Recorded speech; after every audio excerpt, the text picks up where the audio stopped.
Dear Manjima, distinguished guests and ladies and gentlemen, it's such a pleasure to be participating in this Bay of Bengal conversation and share a few thoughts on from crisis to opportunity, redefining climate agenda in a changing world. I thank for this opportunity, and I will, as given the task by our dear moderator, I'll talk about two major points. First, about climate agenda in the context of Nepal and what we are doing in terms of enhancing Nepal-Bangladesh relationship. As we all know, climate change is an existential threat to the humanity, both the people and the planet. Our planet is burning, glaciers are melting, sea level is rising, and the humanity is waging the war against nature. All of us know, due to this climate crisis, the countries in South Asia, the countries like us are at the sharp end of climate change. The toughest impacts of climate change have been on the lives and livelihoods of our people. If I may refer to what UN Secretary General Antonio Guterres said a couple of days before, on the 12th of November to be precise, at the World Leaders Climate Action Summit, he was talking about climate crisis as being the story of avoidable injustice. It's a problem caused by the rich, but the poor pay the highest price. In fact, the richest billionaires in the world emit more carbon in an hour and a half than the average person does in his or her lifetime.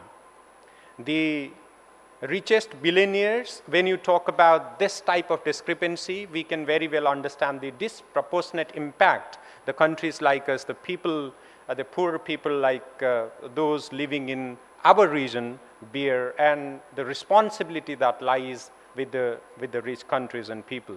The solution is clear and straightforward: more commitment and more action, and of course, in line with the principle which is so well known, the CBDR principle: common but differentiated responsibilities and respective capacities.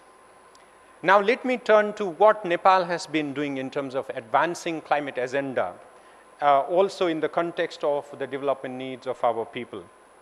For the sake of clarity, I'll just highlight three major points. As a party to the Paris Agreement and various other international commitments on climate change, Nepal has enacted all legislative, institutional, and policy frameworks, and they have been put in place. For example, we have our climate change policy 2019. We've submitted our second nationally determined contributions and submitted our third national communication to UNFCCC. Nepal has adopted National Adaptation Action Plan, which outlines 64 major priority programs across 9 thematic areas, which are the crucial areas from our development perspective. These areas include, of course, agriculture and food security, tourism, hydropower and energy, of course, industry, transport sector, and among others. The NAPA, the National Plan of Action, Adaptation Plan of Action, includes adaptation actions to be undertaken in the short term by 2025, in the medium term by 2030, and in the long term by 2050. The overall and the overarching notion of this plan of action has been to adopt a community-led and the involvement of local communities, indigenous people, women, and youth has been the focus of all these programs across all thematic areas. Our top priorities have been conserving and sustainably managing land, forest, mountain, water resources, and promoting a green and resilient economy. Second, because Nepal's economy is mostly dependent on the sectors such as agriculture, tourism, energy, and hydropower, and these are the areas which are hard hit by the crisis like climate change. In 2020, we set a target to maintain 45% of the total land of Nepal to be covered by the forest. And I'm so very pleased to let you know that we have already achieved that target. Our forest cover at the moment stands over 45%. You all know Nepal is considered to be an exemplar in the international community in terms of community forest. By community forest, We have the forest management in which the communities have the ownership and in terms of management and utilization of the forest resources. Clean energy and hydropower, when we talk about this in energy transition, energy solutions to mitigate and adapt to the needs that have emerged due to climate crisis, is one area where Nepal is actually leading. We have a target of generating about 15,000 megawatt of hydroelectricity by 2030, and with the projects which are in the pipeline, the projects that are of which the construction has started, we are well on track to achieve that target. Currently, about 98% of our people have access to electricity, which is almost 100% of which is clean, green, and renewable. We have a commitment to ensure by 2030 that at least 15% of whole energy demand of the country is made from clean energy sources, and so that the country can achieve by 2045 that we are able to decarbonize our economy. Our efforts also to increase the number of electric vehicles is gaining momentum. We have been installing the charging stations all across the country. The 50 charging stations were installed very recently, and the number continues to grow. Third and the last point I would want to make is about the efforts that the government of Nepal is doing, is undertaking to internationalize climate agenda with a particular focus on clean energy and of course mountain agenda, because mountains are very close to our heart and our people. So you might recall Nepal played an instrumental role in incorporating the climate agenda in the SDG negotiations in 2015. If you look at the SDGs 6, particularly SDG 6 and SDGs 15.4, which talks about climate, which talks about mountain agenda and the conservation, preservation of mountain ecosystem, that was one of the initiatives taken by the delegations, including Nepal, of course. And I'm pleased to inform you that the government of Nepal has taken this climate agenda very seriously, and we continue to host high-level talk programs, high-level dialogues, high-level engagements, including at the COP sessions. And the government of Nepal will organize Sagarmatha Samvad. Sagarmatha is a name for Mount Everest, a Nepali name for Mount Everest, around the theme of climate change, mountain agenda, and overall environmental issues. In the next part, I'll just briefly talk about what we are doing in terms of taking this climate agenda and in terms of engaging Nepal, Nepal's leadership and Nepal's government engagements with Bangladesh. I am so very much pleased to tell you that it was only yesterday that Nepal sent 40 megawatt of electricity, hydroelectricity, to Bangladesh. This is the first of its kind in the sub-region. The volume might be quite small, but this is the first of its kind in the sub-region. The first ever trilateral transaction involving Nepal, India, and Bangladesh.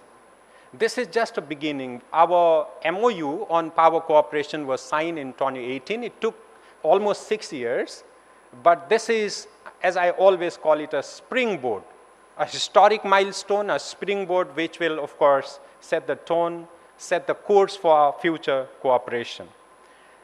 So energy is hydropower, with focus on hydropower, is one sector in which our two countries, two governments are engaged.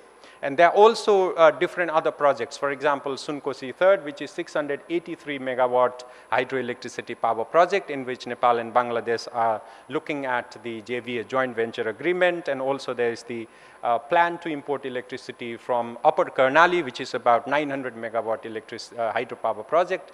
So there are different avenues, different areas in which we are engaging with a focus on hydropower. Secondly, this is very close to our Bangladeshi friends and so to the Nepali people. You must have heard of 3-0 clubs, which is actually based on the vision of Honorable Dr. Muhammad Yunus. In his book, published in 2017, he talks about 3-0, the vision of 3-0. 0 unemployment, zero carbon emission, and zero poverty. This zero carbon emission, and around these 3 zeros, various clubs at the grassroots level, among youths, indigenous communities, women, and all these innovators, very very much involving the local people. These clubs have been constituted in various countries, and Nepal is one of the pioneer countries. Nepal is a country in which the highest number of 3-0 clubs are constituted, and they are functional. So they work also to promote the agenda of net zero carbon emission. And there's one more area. Honorable advisor who spoke just before this panel also talked about the impact of floods, landslides, and various natural disasters in the agriculture sector, and of course in the lives and livelihoods of people. And you might recall during the monsoon and post-monsoon period this year, both Nepal and Bangladesh suffered a lot. A lot of people died and their lives and livelihoods were impacted. Just a month back, Nepal lost about 240 people due to this post-monsoon. When monsoon was trying to retreat, we had this disaster hitting our people.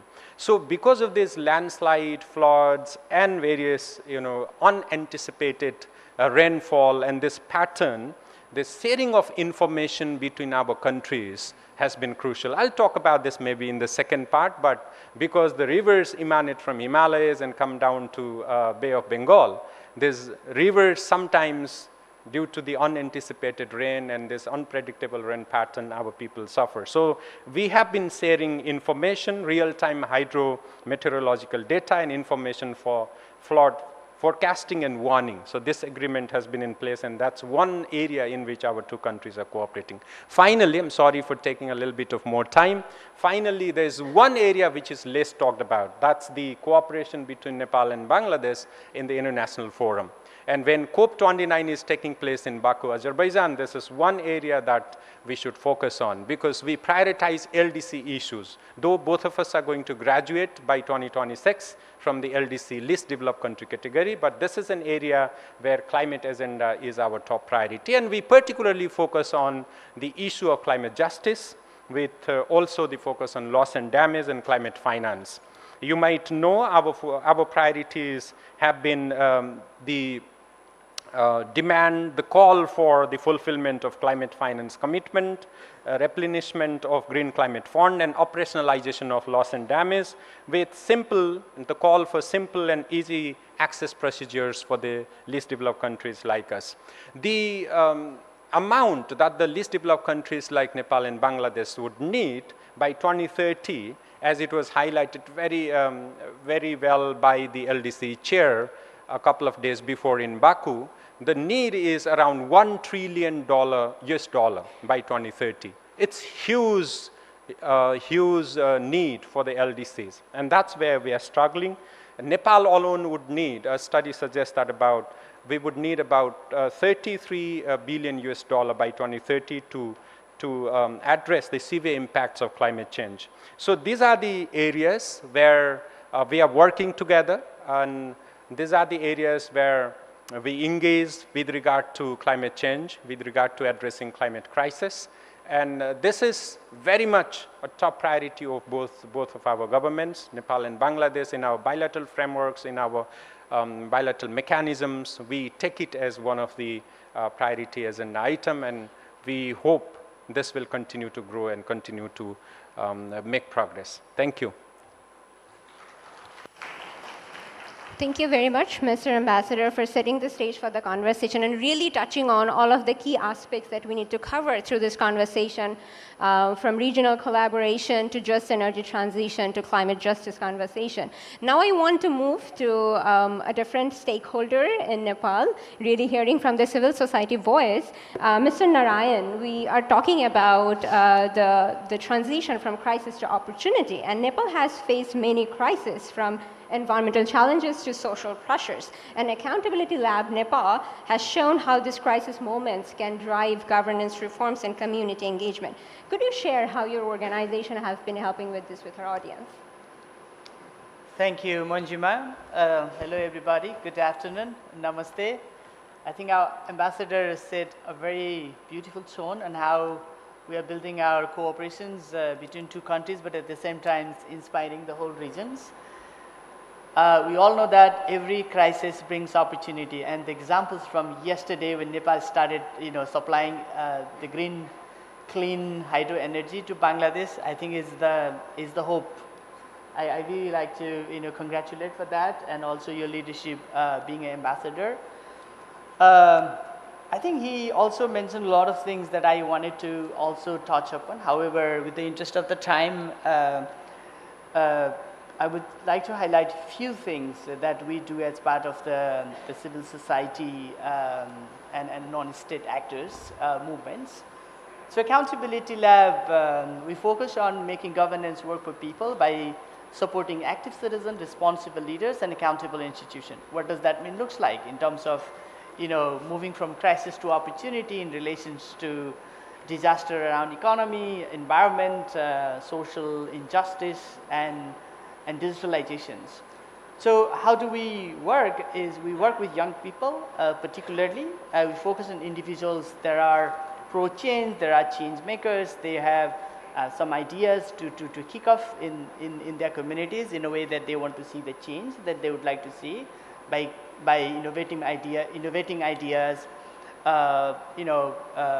to navigate their life, but at the same time, supporting that community voice and aspirations, and to building that, the power narratives by giving access to tools, platforms, opportunity, and the voice. So it's really about you putting individuals and giving more emphasis on how that individual thinks in terms of investing for their own futures and making today's generation future ready to tackle the crisis. And the second focus that we consider around community building, which I think is very, very crucial, as Ambassador also highlight how communities in different, in different countries in our regions, and including Nepal, for example, for example, the community forestry. So how people, especially the women's and the marginalized communities, are actually acting on their own resilience, right? It's very, very important. So we create a feedback loops where we support communities and local leaders to be proactive and effective on creating that evidence so that they can amplify their voices, but at the same time build that relationship with the stakeholders, particularly with the governments. And we know that we have a lot of grievances. We're not happy the way that the government is working. There are disparities, there are issues about injustice, inequalities, but I think there is no way other than finding a way to collaborate in an effective way. So we give emphasis on how we best create evidence and opportunities so that the parties come together and think through the solutions. And finally, whatever we practice on the ground, we connect connect locally, but at the same time globally. And regionally is also very important for us as we work in Nepal, Bangladesh, Sri Lanka, Pakistan. So the idea is we want to amplify the impacts that we are creating on the ground, so that the thing that we are doing in one context, one countries, one communities might inspire or might instigate a further movement in other communities. So the last things that how we interconnect all this aspiration is through the investment on innovation promotions, right? There are people who wants to make a difference, right? There are talents in our communities, from young people to every generation, but opportunity is not. So we create an opportunity for them to innovate their ideas. So, and we find a ways to support them. It could be around creating technological platforms to sort of create an open data for communities to be able to make them power to negotiate with their government, or simply a community hubs where people come and share their learnings and collaborate. Or it could be about finding a regional youth to youth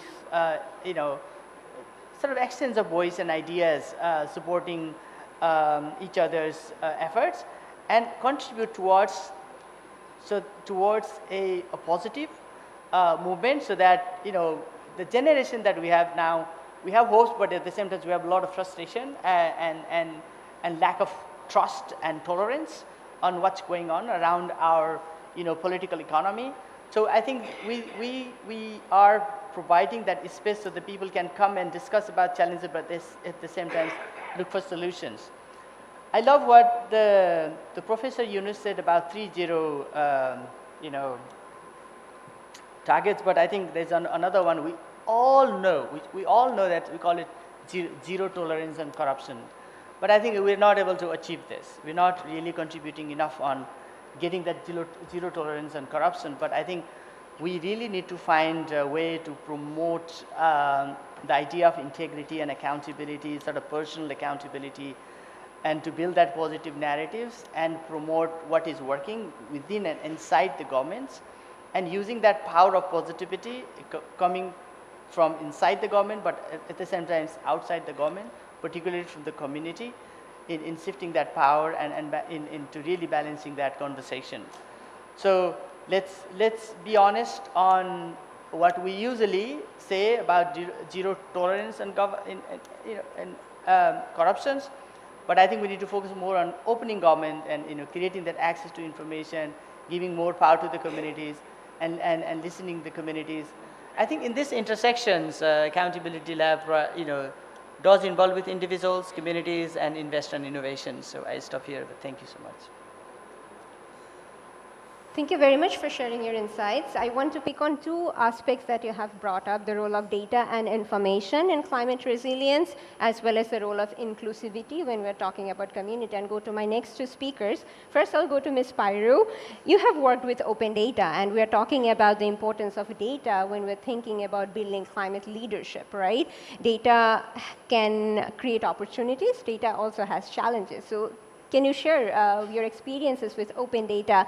Really, for our audience, explain the terms. What does open data means, indigenous data sovereignty means, and how that can help us create a sort of cohesive model for climate leadership in the region? Thank you. It's a pleasure to be here. And I don't know the knowledge of the audience in terms of their engagement with open data. So it's good to start with the premise that open data has been a movement over the last 2 decades to actually increase transparency around data and information that can be used in decision making. And decision making for lots of different purposes. And the main crux of how open data was supposed to transform government accountability and transparency was that it was very structured data. It was data that was gathered and structured in ways that could be shared, digitized, and openly made accessible to the general public or stakeholders. Now, the majority of this data and this open data was always limited in terms of the scope of that data. It was very difficult and challenging to gather large quantities of data and process it, bring it forward to nowadays, and we still have problems with structured data. We still have problems with getting accurate data, timely data. All of these barriers are still existing, but we do have the advent of much more powerful computing systems, and it has opened up doors into digital technologies that are advancing into artificial intelligence and other climate models. So this is the premise of open data. The work that we're doing now is to look at this scenario and this framework and say, well, who is excluded from this data? Who is excluded from these data models? And when we talk about climate data, the people that are excluded are the majority of the people. The majority of the people that live and work on the land, the majority of people who are actually protecting our forest and our resources. And so indigenous data sovereignty is an approach that we've embodied across Asia, where we've tried to articulate what does it mean for an indigenous person to translate their data and their knowledge into an environmental eco data system that is reflective of not only that knowledge and their approaches and views on how environmental systems are governed, but also how they can actually take control of that data and information to assert governance over natural resources in ways that would articulate greater rights that respects their cultural traditions and practices, but also bring forward an approach that could intersect with global approaches that could then shift some of these existing mainstream narratives to taking more innovative and inclusive ways on how to actually govern and manage climate actions. So we have worked with Indigenous communities across South Asia and Southeast Asia to articulate this framework, and it was very challenging because Asia is very eclectic, and when you talk about data and data systems and environmental systems, the language doesn't translate. And so it's very difficult to even translate the word data into ethnic languages.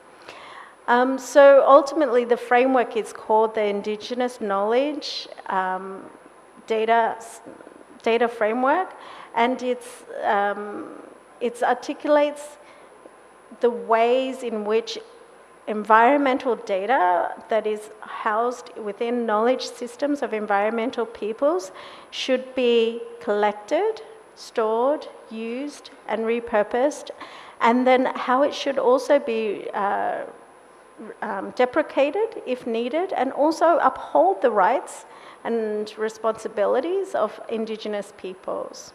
And I think fundamentally when we talk about technology and information systems or climate action, we often separate these areas of studies into different funnels. So the technologists will talk about technology and environmental data, and the Indigenous peoples talk about lands and Indigenous and environmental rights, and then we have the governments and policies. And what we're not seeing within these systems is this overlap and crossover. So Indigenous knowledge has a fundamental purpose and a growing value in the way we're articulating and addressing climate change globally, and this is being recognized. Yet, we're still segmenting their role away from their actual rights to lands and territories. And I think this is the crux of the difference between just talking about environmental data and Indigenous data, in that Indigenous peoples have a true sense of connection to their lands and territories, and there's an invested right there that they should be able to contribute to the governance over those lands and territories. And by including them in data ecosystems in ways that respects that rights, we also then all gain from that knowledge. Thank you. Thank you very much. Thank you for bringing up that Asia is very eclectic, but even then we can't leave anyone behind. And one of the biggest concern has been the siloing of different issues, right? So that takes me to my next panelist, Mr. Aryan. If you could share with the audience how Claire has been working to integrate social equity with climate resilience, and if you could share how this integration works in practice, what has been the major challenges when we're talking about we can leave no one behind, but how does that work in practice and what we can learn in terms of the leadership and opportunity. Great. Thank you so much, Monsuma, and thank you to the organizer, to CLOR for this opportunity. It's been a fantastic morning, and I just want to hear more from my co-panelists, including the leadership that we hear from Nepal. It's such an honor to speak at this panel, and I feel particularly happy that is taking place in Bangladesh. That I feel there's a very useful competition almost going on between Nepal and Bangladesh in leadership in adapting to the impacts of climate change. And here in Bangladesh, of course, it's wonderful to speak about that, including because of the legacy of the late Salimur Haq, of course, who has inspired so many of us to work on those critical issues. And then, yeah, it's a privilege to be sharing some of the thoughts of a large research program that I work on. I work for the International Development Research Centre and with the UK's FCDO, we fund global research on, it's called CLARE, Climate Adaptation and Resilience. And within that, we focus indeed on the objectives of, on integrating climate resilience and social equity concerns. And the two main things that it's almost a premise, and we also conclude that like you cannot afford to do one without the other. And the second thing, and that's where the research is coming in, looking at both can also provide enormous benefits. We can make those actions more effective, and in a time where economic resources are scarce, I think this is incredibly important. And we need, and that's what we work on, good evidence on how to do this. So put differently, how can countries invest in climate objectives? And I think this applies to all the countries we're talking about here. How can countries invest in climate objectives in the SDGs, or the SDGs also sit in, but both are very important. And in the context of economic stress, high levels of debt, the economic cost of climate change. So integrating those objectives is not easy, but as I said, while they're challenging, the payoffs can also be large.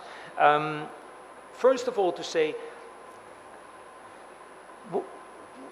whatever Trump is going to do, I wanted to say, I mean, it's a horrible thing to say, the impacts of climate change are there. We are locked into 1.5, 2 degrees heating. There is unfortunately no doubt about it. And those averages don't tell the full story. As I heard recently in Nepal, for example, you can go from the 1.5 is already way too much for mountainous regions. 1.5 is already way too much for Bangladesh. The impacts of what we already see and what we will see over the next 20 years are there, and we need to prepare for that. And of course, Bangladesh has clearly seen this over the last year, over this political transition. There were at least 3 major floods. There was an unprecedented heat wave, and the country is dealing with this at a pace that I think we have not seen before.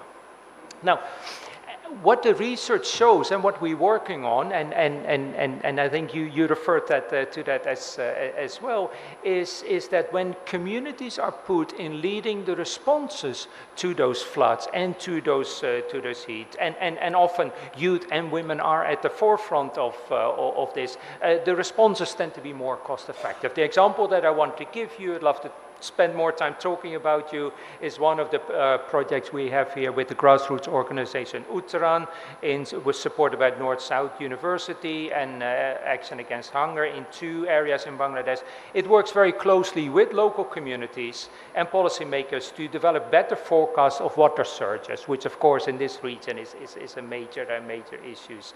And these evidence-based forecasts and use the best technologies available for that can improve existing early action protocols to reduce the impacts of these surges on coastal people, surges that will continue to happen and are intensifying. And it can reduce the impact, again, particularly on the most vulnerable groups, including on women and marginalized communities.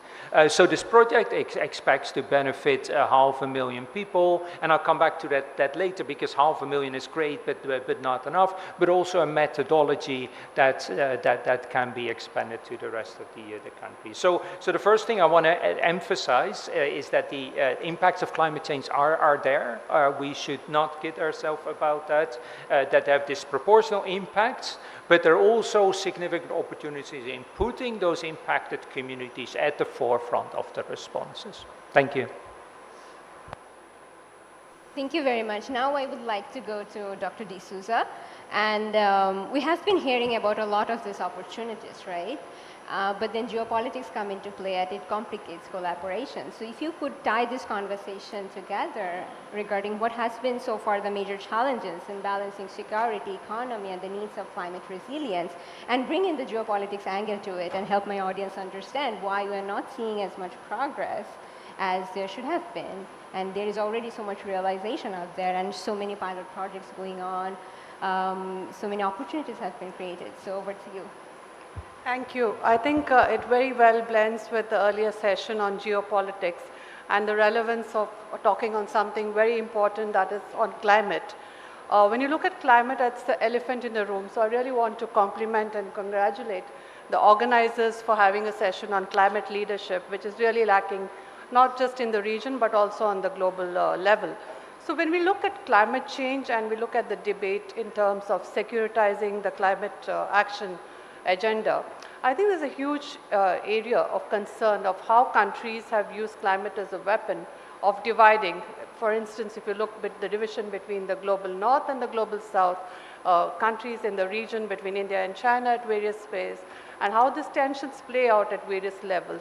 So I think to understand the granular details of how countries can evolve policies, one at the national level, which has been talked about in a bit in terms of improving governance and capacities, it's also about the historical legacy or the responsibility of the developed countries to help the developing world. And that debate has really not been addressed at various levels. As we speak, the COP summit is occurring in Baku, and again we see the same issue being periodically highlighted in terms of climate finance, just energy transition, building the capacities of the developing world, giving the required amount or resources for the developing world to address this issue. But that has really not been addressed in COP summits. So what are we looking at when we talk about climate issues and conversations in Bay of Bengal or in the South Asia region, which again goes with the theme of the conversation of a very fractured world. We're also in a very fractured region. Despite having huge cultural and civilizational connect, we do have issues of differences playing out at various levels. And what is it that really would unite or bring these countries on a unified platform? It is climate. And interestingly and surprisingly, countries in the regions have not taken up the role of bringing that agenda on the global scale, of having a unified South Asian approach. You do have a lot of regional cooperation frameworks and organizations. For instance, there is SAARC, which is almost non-functional in many ways. But one of the areas which SAARC had focused on was on climate and response to natural disasters.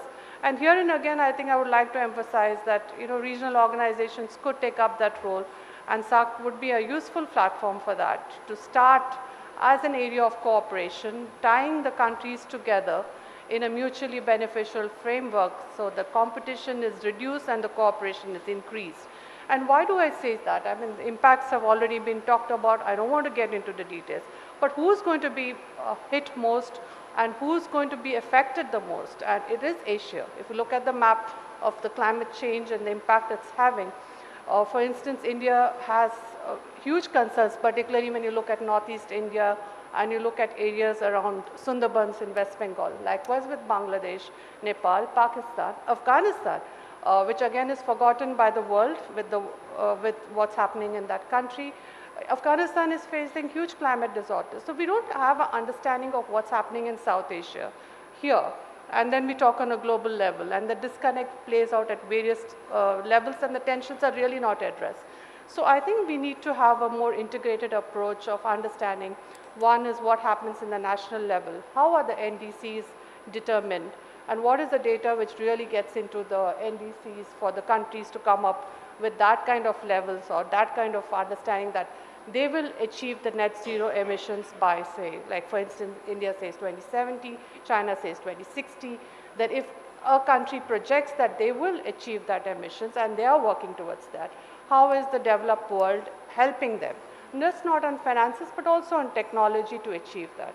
So we have to look at these issues in a more integrated approach, trying to understand the grassroots details of those who have been marginalized, those who have been impacted by the climate stress and disasters which are occurring, and bringing about opportunities for people in the margins. So let's start with a very bottom-up approach of bringing in community-led resilience, community-led initiatives which are existing in this part of the world but haven't got that attention. So I think we need a kind of a data hub, just not on the data available of what's really impacting, but of what communities are doing. How do we link them up, say from villages to districts, districts to the centers, and then to the region, and then to the global order.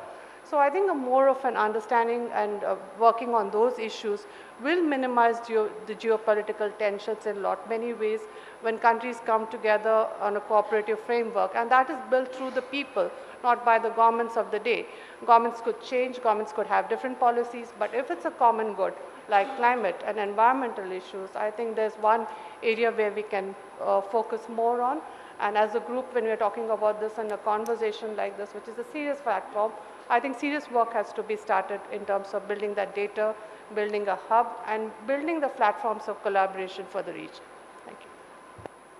Thank you very much. In the interest of time, maybe during our next round of conversation, we can focus a bit more on the other issues. For example, we need to talk about the scalability that has been brought up. We need to talk about the regional collaboration issues. So maybe in the interest of time, we can keep our responses short so that we can leave some time for question and answer, maybe 2 minutes each. I want to go back to Mr. Ambassador and really bring up that point of the role of regional collaboration. When we're talking about SAARC, it hasn't been as effective, but it's only the issue of climate that probably can bring it back to surface. So going back to your earlier point, if you could focus on the issue of regional collaboration, what could be the major opportunities and challenges when we're thinking about regional collaboration? So. Thank you.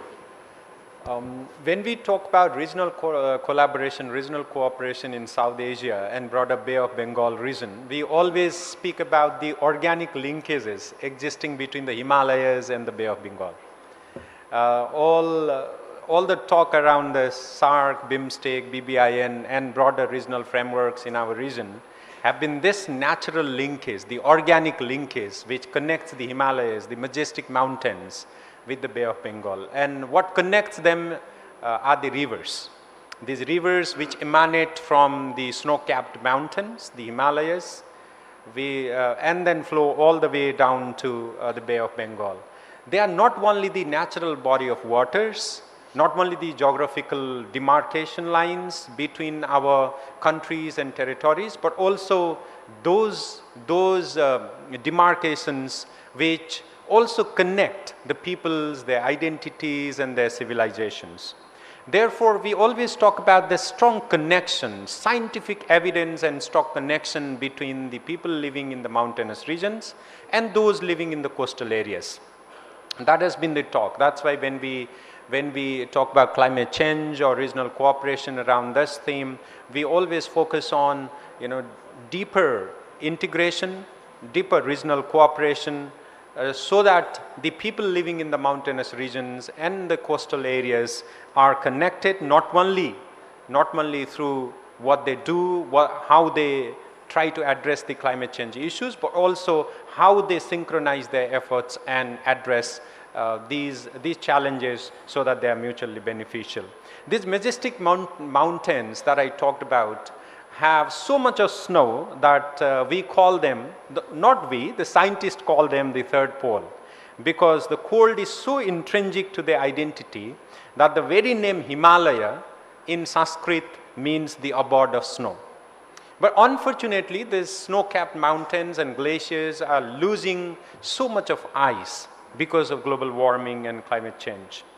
Actually, according to a report published by ICIMOD in June 2023, about a year ago, that on the current trajectory, these glaciers in the Hindu Kush Himalayas could lose up to 80% of their current volume, and the snow cover might be falling by up to a quarter by the end of this century. This is quite alarming. The Hindu Kush region, which connects 8 different countries, and of course, by extension, 16 different countries in Asia. And it not only caters, this Hindu Kush Himalayan region not only caters to the needs of 240 million people living in the mountainous region, but also about 1.8 billion people living downstream. So it caters to the needs of the lives and livelihoods of these people, not only by providing fresh water, but also by providing various and catering to the needs of various kinds of these people.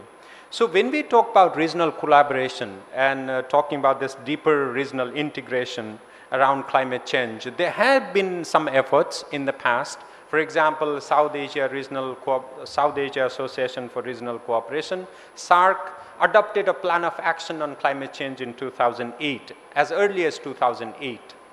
And there are also efforts to synchronize BIMSTEC activities along with the SDGs related to clean energy, climate change, and broader other areas. And plan of action under BIMSTEC framework is under negotiation. At the moment, there are 7 different sectors which we prioritize in BIMSTEC, and 7 different member states lead each of those sectors, and Bhutan leads climate change agenda, and the plan of action being developed under BIMSTEC, I'm sure, will be helpful to integrate our countries to enhance collaboration among us. Energy grid interconnection is one area where we are making some progress, and we have been assisted by development partners under BIMSTEC framework. We also focus on developing ecotourism under BIMSTEC, and there are efforts to build ecotourism circuits. We call them tourism circuits, connecting different tourism sites in member states under the BIMSTEC framework. So the idea of sharing experiences and lesson learned and best practices, as they say, under BIMSTEC framework among BIMSTEC member states is also one area that we are making some progress on. So there's a need. I would want to emphasize that, yes, with regard to regional collaboration and cooperation in climate change, I think there are a lot of areas where we could have made more progress. I completely agree. But there's already some mechanism, there are certain mechanisms, certain frameworks in place which emphasize broader regional solidarity and mobilization of resources, empowerment of youth and local communities to bring them together to address the changes of climate crisis. Thank you. Thank you very much, Mr. Ambassador.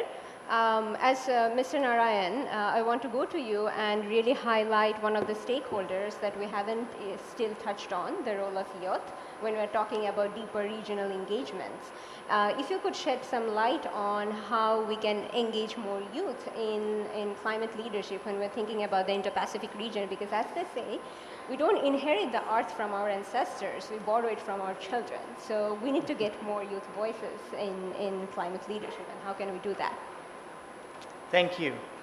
You mentioned about youth. I should congratulate and acknowledge the courage that the Bengali young people took and proud us as a citizen of the region. I think that's what we need to do.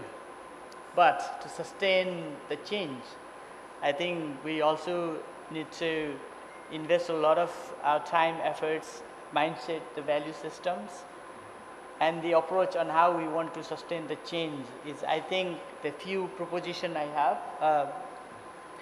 The one is, we all know that the problem that we are facing is so interconnected, it's so intersectional, and it's so organized. Like corrupt peoples are so organized, for example, right? They have a deep-rooted, highly efficient system of connections, and they trust each other so highly. However, the solution is not interconnected, the solutions are not coordinated, and it's very fragmented. And that actually resonates with the theme of this Bay of Bengal conversation, the fragmented world. So I think we need to, if we recognize the problems are interconnected and complex, then we need to find a simple solution, but that is very, very interconnected and intersectional. And that's where I see the role of young people, finding innovative solution on that. And then another thing that I really see from the perspectives of the power coming from the communities is about, are we ready, and do we have the mechanism and the methods to measure the power, asset, the knowledge of the local communities, the marginalized communities, the ethnic communities, so that we cannot just always keep talking about we need to focus on grassroots, but we will have the mechanism, the institution, then our policies and laws that actually give directions to the government, private sectors, and the civil society to think and how you best measure the real assets of the community, so that you can give a power to the communities more. And then, Ambassador mentioned about we have this existing system, SARC, BIMSTEC. This is amazing. However, these are not functioning well. We have to be honest on that. And this is the time to revisit all these institutional mechanisms. If the institutions were built at a certain point of time, it has not really led so progressively. I know there's a lot of political tension, there's instability, there's misunderstanding, there's different priorities of different countries. But I think we need to now rethink on how we best build the rules that resonates the aspirations of the people, that relates with the with the interest of the people. So are we ready to give a space, but again the people who have not voiced yet, young people, women, ethnic communities, and the private sectors, young entrepreneurs, for example. And then the idea about open data, I really like what Paryu mentioned about, but however, when we say about creating a technology and access to open data, but we also need to invest a lot in protecting people and the users and not making them more vulnerable while we are creating access to all these new opportunities.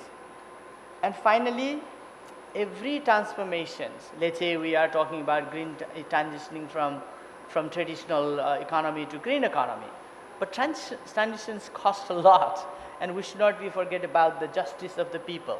Okay, we want hydropower, for example. These are green green energy. However, we need to think, while we are generating these hydropowers, are we giving enough justice to the people living surrounding next to the jungle, next to forest, and next to all these dam sites? I think these are crucial things we all need to think on, and I think young people have more responsibilities. And with all the crisis brings opportunity, and sometimes it all may bring frustration, but again the frustrations will bring more responsibility too. Yeah, I see the young people's role there. I want to pick on that point about shifting the power and want to bring into the conversation the role of artificial intelligence and go to Ms. Pyro, if you could. I know, that's a huge black box. Literally, artificial intelligence is a huge black box, but in the context of the climate discussion, it's actually really pressing because much of the green energy transition, the just energy transition, discussions, many of the green tech developments and policies that are being implemented across the region at the moment are really invested in the artificial intelligent technologies. And one thing that we have to understand what artificial intelligence is, which I don't think I have time to go into. But one thing that we must remember is the political narratives around climate action. So the political narratives are dominated by the global dominant nations who aren't necessarily affected by climate actions. And the majority of technology is actually produced in these nations. And that includes China, the US, and Europe. And much of that technology is actually being imposed upon the global majority. The global majority are not in control of that technology. They don't have the intellectual property rights over that. They're usually not engaged in the governing structures of those systems, nor are they actually represented. So the applications of these technologies are vested in interests that sit outside of the majority that is being affected by the climate actions they're being implemented to solve.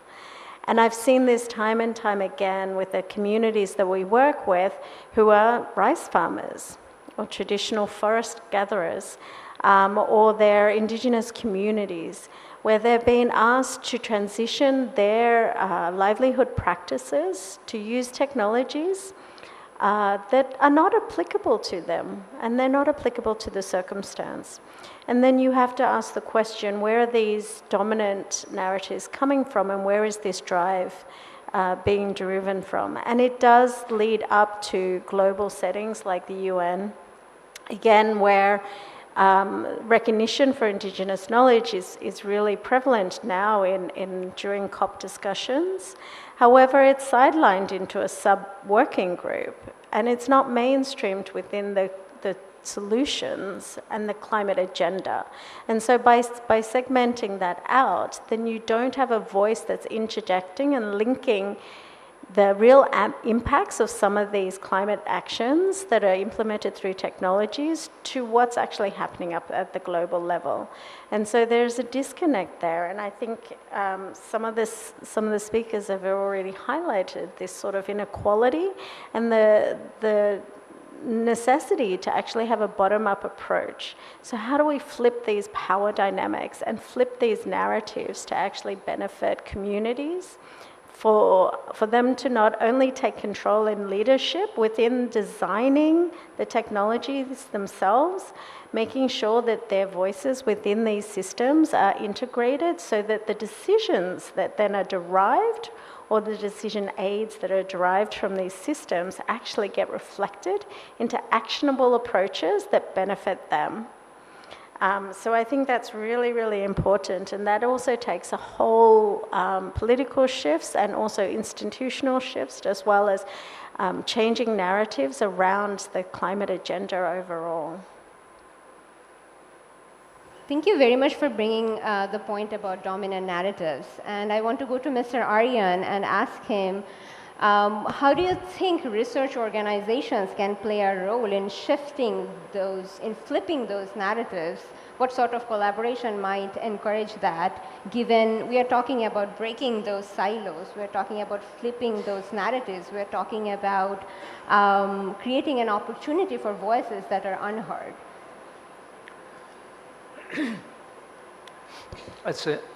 Thank you, and I just want to acknowledge the importance of the comments that Piru makes there. This is, and that's and which she started off saying, this is a black box. This needs a much longer, and I just want to acknowledge that. And my answer, what I'm going to say, isn't the full answer to that. I do want to go partly perhaps answer that and go back to, so we do, you know, in the international development community and the research that my organization and many others support, we do have examples of where I talked about the integrating of those different, they are there, and I want to say that there are opportunities to learn more about those, and that's partly bringing those communities together. That we know is incredibly powerful. We probably don't do enough of that, but also learn about the challenges. So when I think and what we know about,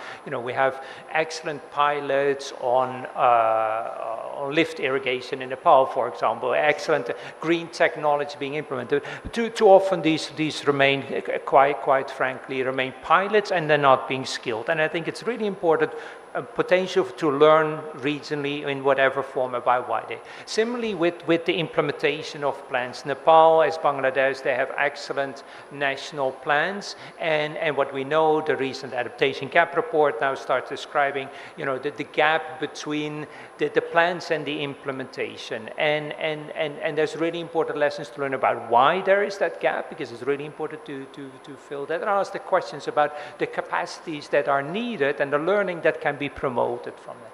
And the third point I want to make, and we're running out of time, I realize that, is finance. There is not enough climate finance available, not internationally and not nationally. Too little of that, too little money is going to the communities that are most impacted and most needed. And I think where there's a really important thing and a really important opportunity to learn regionally is the ecosystems that we need to close that gap. And that is about governments taking the lead. That is about more international money. We need to continue I'm like talking to myself, right? Like we need to generate more international money. We need to bring in the private sector, and we're not doing that effectively at this point at all. And we need to learn about how kind of public and private sectors can work together. And we need to do all that to leverage that money to the communities that's most needed. That is, for me, the most important thing, and to promote that through a regional forum like BIMSTEC, for example, would be an enormous opportunity. Thank you.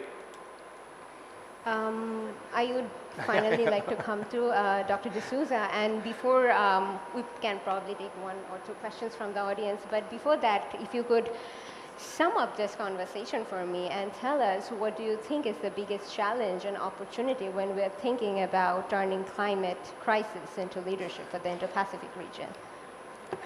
Well, you've given me a Herculean task of, summing up a very important and very diverse conversation at this moment. But what I would like to say is that I think it's very evident there is a lack of unity in understanding the scale and the necessity of climate action at this point of time. There is a divide, as I mentioned before, between the global north and south and within the region as well. And how do we bridge that is one thing in terms of looking at understanding each country's capacities, their necessity, and also building that platforms for collaboration. So if you look at the opportunity, I think it's there because I think climate agenda is one thing which will bring countries on the table together. Countries which are having very different views on other issues can come together. And that is interestingly linked with public health, with trade, with economic opportunities as well. So when you're looking at just transitions and you're looking at making the region more equitable, I think there is an agenda here of setting it up on a platform, maybe on a regional scale, on a regional organization platform, or a new organization which just looks at climate and looks at issues in a very integrated manner. So there is an opportunity. The challenges exist, but it depends on how you address those challenges. If you're looking at economic challenges, clearly climate is having an economic impact. And I mean, if you look at the studies being done and the conversations which you're having, the narratives which are being spun in various parts of the world, I think we need to have a clear strategic communication policy or advocacy at various various levels of informing citizens at the grassroots level. Many of them don't even know what's climate change when we're talking about sitting in elite rooms like this and how it impacts them. And then at the other level, you have governments who are addressing it, but they're not able to integrate at various levels, be it between the district centers and between various states. And so we need an approach where we have a hub of bringing in that knowledge from the indigenous communities which will help this region more than having foreign technologies.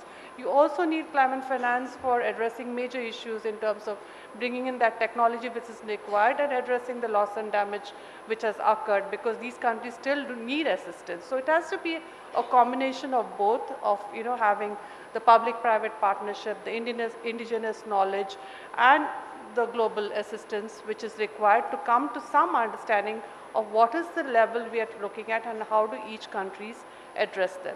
So we are looking at common but differentiated responsibilities and with respective capacities, and that I think is the key. I would like to stop here. Maybe you can have more questions on this. Thank you.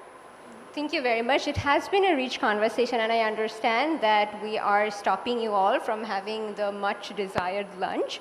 But now that you have the opportunity, if there is any burning question from the audience, maybe we can go for two at best. But we will give you an opportunity to ask questions to the panelists. If you could briefly introduce yourself and direct the questions to a particular panelist, that would be very useful. I'll go with Sir there, and then we will come back to you. Thank you.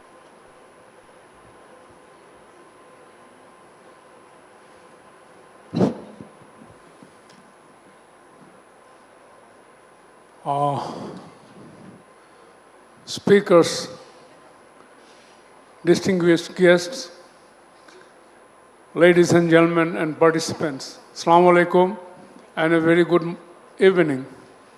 I am Lieutenant Colonel Thin, retired from Bangladesh. We have heard a lot of enlightening words, very wise words from the speakers, but today's focus was on the Asia and Indo-Pacific region. Now, since I'm a Bangladeshi, I would like to be pointing out the problems we're facing in Bangladesh and how to resolve it. First of all, you all know Bangladesh is a riverine country, and we have 54 rivers sharing with India, and India is our neighbor encircling us. out of 54 rivers, they have made barges, hydroelectric dams on 53 rivers. And I'm cutting short, which you all know, for which we are having drought during summertime. We are having excess devastating floods during our rainy season. And even in the after the August, for last 3 months, we had 3 devastating floods, which has taken a lot of lives and which has cost us a lot.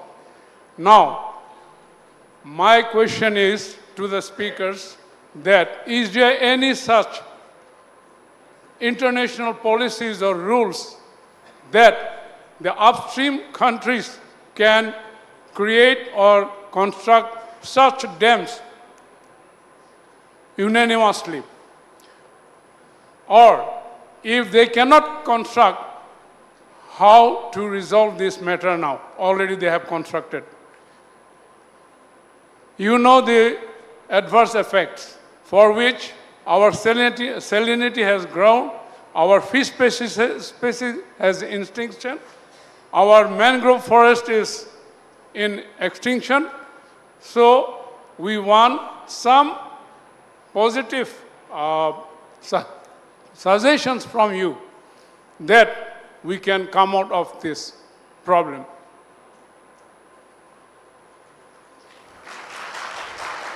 Thank you, sir. Can we have both the questions at once and then we can go to the panelists? Thank you, ma'am, because, sorry, me? Let's. Well, thank you for giving me the floor. I'm Ifa Saira, currently studying in University of Dhaka and conducting a research on climate advocacy. So my concern is, as the youth or young generation are the major stakeholder for this climate change. And we are seeing lots of youth advocates are emerging in this field of climate advocacy, and many of us are choosing it as their fellow career.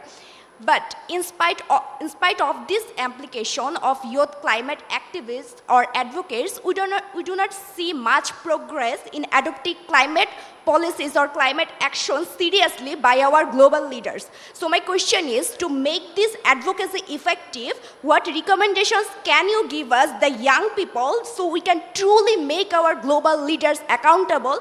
And how can we try to raise good wills among them? Thank you.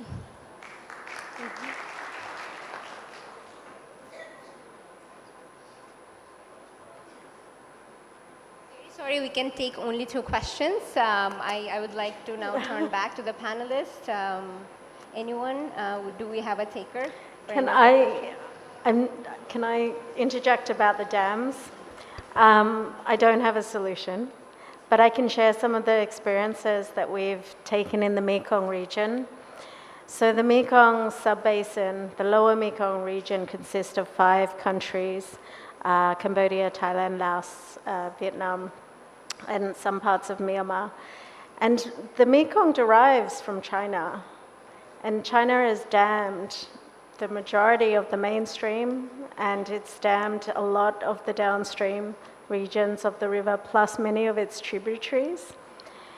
And it's been quite a struggle, not only to unify the 5 Mekong countries in terms of their transboundary agreements in water management, but also between those 5 countries and China. And the progress has, they have established regional committee on transboundary water management, which rests within the Mekong River Commission, which is a body that helps to try and provide the necessary advice and guidance on what are best practices, not only around designing these hydropower projects, but their impacts upon communities and lower stream communities. The body is not a body that is binding or has any legitimacy of power. And so although it's really a lovely thing to have and that the state bodies come together and talk about these significant issues, the political powers that make the decisions around the hydropower projects and investments are vested interests. So regardless of having a committee that has enormous amounts of data and information and evidence on how destructive some of these large hydropower projects can be, they still forge ahead. And some of the successes that we've had in the region has been from grassroots policy lobbying. And this goes back to the question around youth activism. And so some hydropower dams across the Mekong region have been halted because of community-led actions that invested in designing and developing their own investigations into the impacts of these hydropower projects, that brought those voices to light and lobbied and rallied within these political forums, such as at the MSC and other higher level ASEAN forums. And that did help to shift the needle a little bit, and it did help to influence some projects to be halted. Every vested interest in every single one of these projects will have different levels of power, but youth are fundamental to that. And the youth activists that were engaged in the Swalin River hydropower project that got halted was fundamental. It's the last full stretch of river in Myanmar to be undammed.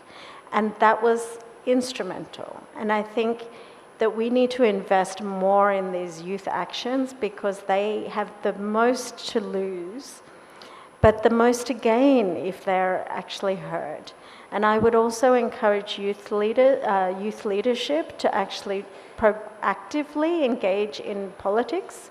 So if you want to influence governments, you need to engage in those systems. And so I really do encourage our youth leaders for that. Thank you very much. That is the perfect ending to this very complex session. I thank the panelists for their extremely insightful observations and comments. Thank you very much for giving us an engaging audience. And I thank the organizers for giving us an opportunity to sit together and discuss all of these very critical issues. Let's end the session here. And